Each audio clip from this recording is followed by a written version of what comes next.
Hello and welcome to this week's MSAB Monday. I'm Adam Firman. We're talking about deleted artifacts this week.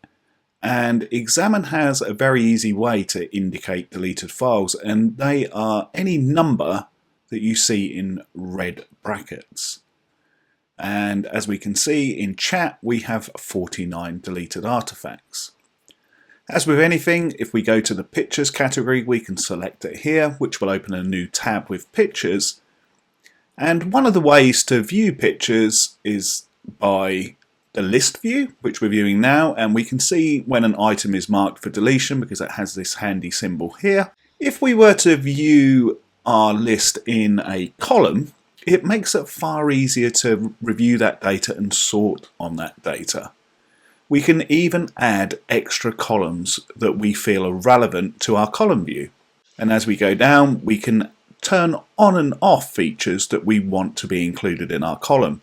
And then clearly we can sort by them. So here we've sorted by deleted, and if we click again, then we can sort by not deleted at the top.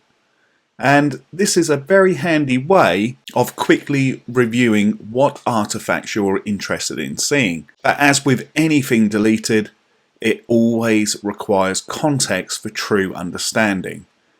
It doesn't mean that the user of the device chose to manually delete that artifact. It could be a system one, a system update, so it's always worth looking for that extra granular detail that's going to be able to add substance to your suspected finding. As always, with my saying, context is king. So whenever you're looking at deleted artifacts, always have that in mind. But just a reminder of the awesome power of the column view.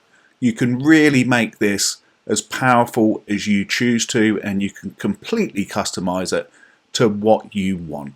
And don't forget, you can easily export straight to Excel if you want to share with analysts who aren't used to using XAMN or other forensic related software. We hope this has been a good reminder for you, and you'll join us again soon for some more hints and tips. Thank you.